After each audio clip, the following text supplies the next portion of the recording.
Hello everybody, I'm Dizzy Delver and I have some ideas that might significantly improve our energy efficiency as a nation. Now some disclaimers before I begin. First, I have no formal education or certification beyond the GED level. I think that the principles that I am basing my ideas off are sound, and if I'm wrong, then I am wasting both your time and mine. If I am right, though, then there are real strides to be made in terms of energy efficiency.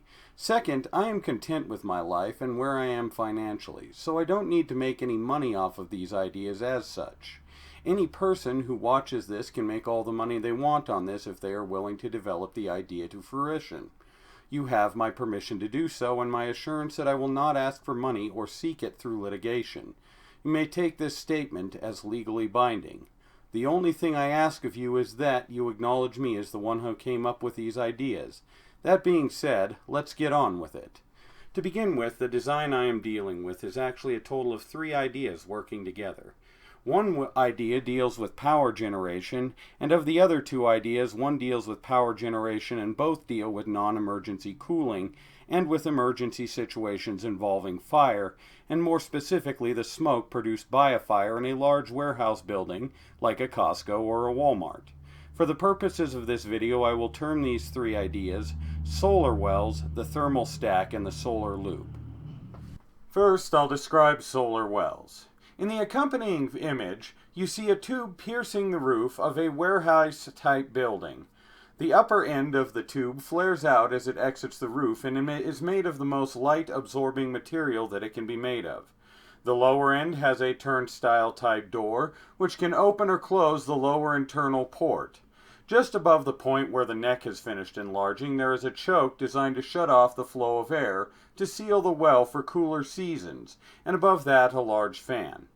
The tube continues up to where it terminates in a louver-style head designed to let air out but exclude precipitation and other forms of moisture. In my design, there are multiple of these solar wells piercing the roof in a line running along the south wall of the building. During hot days and in normal operations, the upper choke and lower turnstile port are opened. As the sun heats the dark upper portion of the well, the air inside is heated and it begins to boil out of the top of the well, thus needing replacement through displacement. This sets off a chain of displacement events culminating in fresh, cooler air being drawn into the building, optimally through ports or a breezeway on the north side of the building for maximum cooling. I will describe the emergency function at the end of this section alongside the thermal stack emergency function. Now I will describe the thermal stack. For context, the large freezers in a warehouse produce a large quantity of waste heat, and I believe that the thermal stack is a way to harness the energy when in its non-emergency function. The thermal stack is a tall hollow tower built at the northwest corner of a warehouse store, or wherever it needs to be, depending on the needs of the store, of course. The portion of the tower which exceeds the height of the roof and hence is in direct sunlight is colored black, and it has 2 intake ports, one located on the external side of the building about 10 to 12 feet off the ground, and one internal port 20 to 30 feet off the ground. Both have a grate to prevent entry and a sliding door to seal the port. Above the higher port is set the radiator that dissipates waste heat ducted in from the freezers, and above that is a point where the tower narrows to concentrate the energy of the rising air mass. Within the narrow portion is a small turbine fan assembly designed to generate energy off the rising air generated by the waste heat. Directly above the turbine is set an emergency fan, and above that is the top of the tower, which has a head again designed to exclude moisture while allowing air out. The tower should exceed the height of the warehouse by at least 30 to 40 feet. Thus, the operation of the thermal stack can be summarized this way. The waste heat from the large freezer blocks in the building is ducted to the radiator in the heat stack.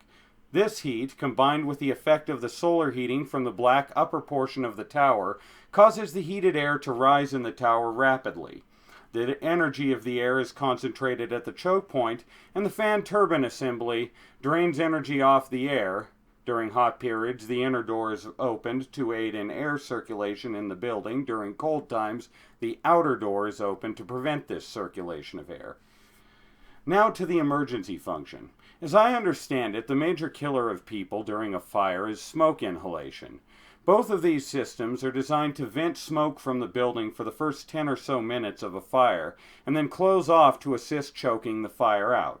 When a fire starts, both systems respond by opening their internal and external air intakes and activating the emergency fans installed inside the individual solar wells and within the heat stack, venting smoke from the building for the first 10 to 15 minutes, the evacuation phase, and hopefully lowering the chances of people being smothered as they flee the building. The solar loop is my third idea to improve the energy efficiency of a big box store. While the heat stack and solar wells are dual-purpose ideas, the solar loop is designed to exclusively regenerate power from the store's waste heat and from solar energy. Imagine the south wall of a big box store, or the north wall in the southern hemisphere, with a large oval-shaped tube made out of 1/2 dark-colored light-absorbing material and 1/2 white-colored light-reflecting material, split along the left-right axis attached to the wall. The light side is also composed of aluminum to facilitate the loss of heat. The tube is neck down near the top of the dark half and near the bottom of the light half. Just below the upper neck down portion is an exhaust port leading back into the building wall and connected to the store's various ovens. The oval tube is filled with a mixture of water and an anti-freezing agent, probably ethanol or something like it. The inside of the tube is coated with a low friction or hydrophobic layer to reduce drag on the liquid current, if this would help. At the two neck-down points, small turbines are placed to bleed kinetic energy off the system and create usable current for the store. A shroud is placed over the light half of the loop to further lower the amount of sunlight it receives. The process for this system's power generation can be described thus.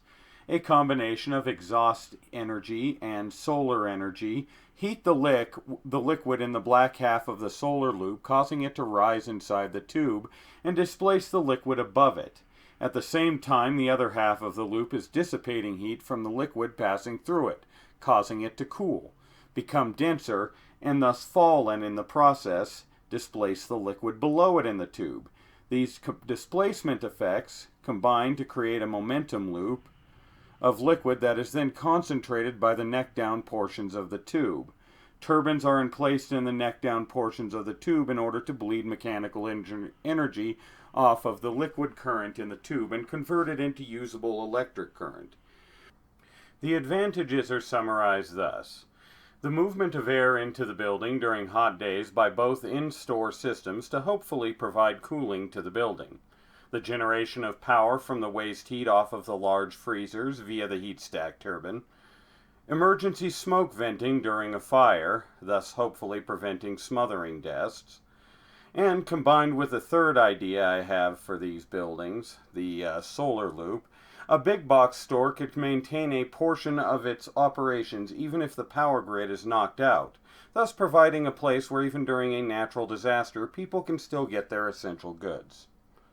Now, as I have said, I don't know whether or not these ideas work. If they do, develop them, make all the money you want. If not, I'm really sorry for wasting your time. Thank you.